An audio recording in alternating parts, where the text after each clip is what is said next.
Okay, welcome back, guys. I'm here with Martin and Gareth from The Clues. Guys, when you guys started out, what was your earlier sort of musical influences? I like Ben Folds and Future Heads, Killers. And yourself? I guess early influences was a lot of punk rock, which is nothing like what we sound like. But I guess, a lot of Death Cab, stuff like that. Yeah, you both like Death Cab. Yeah, both Death Cab fans. And does everyone in the band kind of have their own individual musical taste, or are you guys sort of all moving to similar music tastes as you grow as a band? No, it's pretty polar. Yeah. Opposite. Yep. Yeah. Leon likes, what is it called? Box Theatre or something? Well, yeah. Dream Theatre?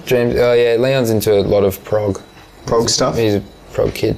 As you can probably tell with his 6-string bass, he's into his prog. Our drummer's into a lot of the sort of classic-y rock stuff as well. Iron Maiden.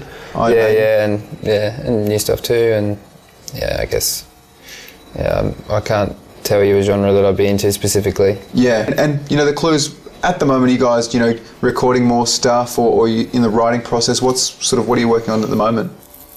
Our next single's coming out soon. Mm-hmm. That's been recorded. Yeah. And the drums have been recorded, and we're still just doing our own bits at home now. Yeah. Of just recording separate parts, but we're going to throw it all together and get it mixed and put it out soon. So it should be in the next couple of months. And when it comes to recording, are you guys pretty critical and know sort of exactly what you want sound-wise, or do you guys sort of work together, send it around and see what you're feeling? That's what pre-production's for, I guess. Yeah. Yeah. When it comes to the finished product, it's pretty...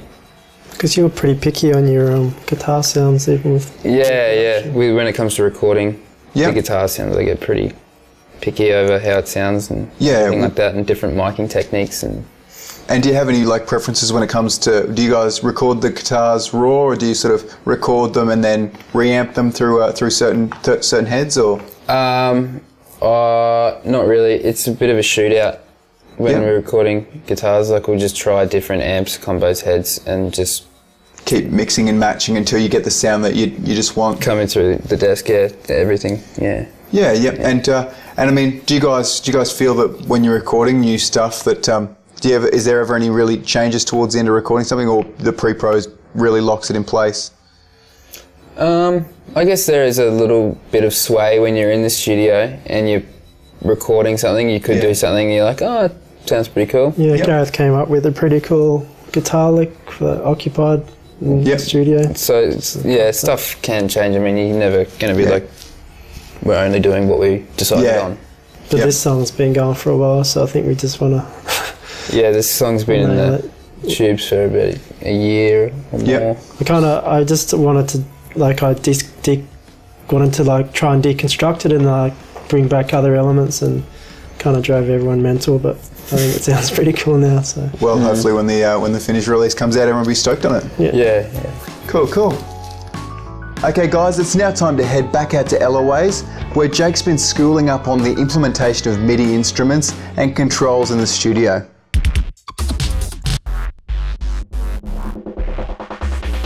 Hey guys, how you going? Last week we learned all about microphones and getting sounds from out of the computer into the computer.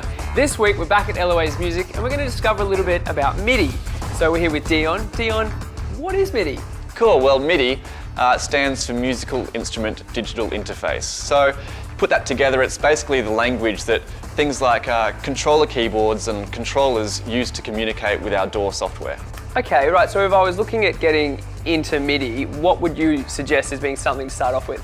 Cool, well most people start off with a keyboard, and what that allows them to do is play in notes that for instruments that are built into the software. So if you're not a violin player but you want a violin sound, you might want to play that part in via a MIDI keyboard, and the computer will take care of making that into a violin. Right, so if I had one of these controllers and just played it, would anything come out? Not by itself. It needs to be connected up to your recording system, and your DAW needs to be open with a nice instrument selected for you to play. Fantastic. Now, I'm not the best keyboard player. What other types of MIDI controllers are there out there? There's plenty sorts of things to choose from. As I said, keyboards are the most common, but these days we've got guitars that can output MIDI, we've got drum pads that can output MIDI, MIDI is also used just to as a control surface language as well. So in your mixing, if you want to have some real faders to push up and down and change your volumes of your tracks, that communicates over MIDI as well. Sometimes when I've watched a DJ, I've seen him kind of twirl knobs and fades and stuff. Is it the same thing? Yeah, that's all using that same MIDI protocol, that same language, just different forms of MIDI devices. Will we be able to have a demo? Absolutely. I've got a keyboard here and I've got some software and we'll have a play. So in front of us here we've got our DAW. In this case it's GarageBand. I've loaded up quite a number of different instruments here and we can demonstrate how a MIDI keyboard can interact with those. So on the screen here I've got some pianos, some electric pianos, organs, synth sounds, even some drums and some special effect noises. So Dion, do all these instruments here, do they come bundled with GarageBand? They do, yeah. It's one of those programs that has a bunch of sounds already included. Cool. So we've connected up our MIDI keyboard just via USB. Really simple, just plugged in and GarageBand recognised that keyboard.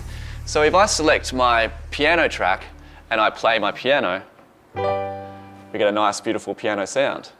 Likewise, if I want to do something on a synthesizer, I'll select one of my synthesizer sounds and then I can simply play the keyboard and we can hear that's making a beautiful synth sound. I'm noticing that you're playing the keys, but if you've got that sound selected and you hit one of the pads, would it do the same thing? Absolutely. On this controller here, we've got these 4 pads. A lot of drummers and percussionists like something to hit rather than keys to play. So this caters for those who are into more of that sort of beat making, I guess. So if I select my hip hop drum kit here, you'll hear that this is our kick drum and this is our snare. Right. Yeah. So we can easily make a beat. Dion, having a look behind me at this keyboard, there's a lot more to it than just keys. Look at some knobs and some pads. How does all that work? Are they MIDI as well? Absolutely. Everything on here is MIDI. Beyond our keys, which I was playing before, we've also got some sliders and we've got some dials and some drum pads. What these allow us to do is actually control other aspects of the software. So in the case of the sliders here, this actually controls the volume of the track. So if I play some keys, I can turn that track down and back up with this fader. I can also adjust our panning from left to right with that fader to place that track in the mix in different speakers. Cool, so just by plugging in this keyboard, that will assign all of these parts of the keyboard to whatever's in the DAW? Yeah, there might be a bit of configuring needed, but in essence, that's what they're all there for. So Dion, I'm not the best keyboard player. What other MIDI devices could I possibly have a crack at? Well, if you're a drummer, there's plenty of options there. We've got electric drum kits. We've got really awesome pads that you can hit, even with drumsticks. And if you're a guitarist, believe it or not, there's also MIDI guitars. Looks a lot like a guitar. Sort of guitar you might get in one of your video game consoles these days. It's got strings, it's got a fretboard. Those things don't mean a lot to me because I'm a keyboard player. So Dave, give this a crack. Okay. We're just on a nice, clean electric guitar sound at the moment. Sure. Sweet. What about, I'm going to make a steel string acoustic. See how that sounds.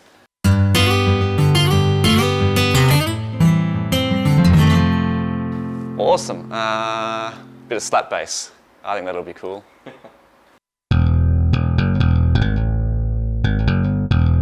Sweet. Dion, thank you so much for taking me through the MIDI devices. What I think I'm going to do is grab a MIDI guitar and a MIDI keyboard, head back to the studio and slap at the bass, man!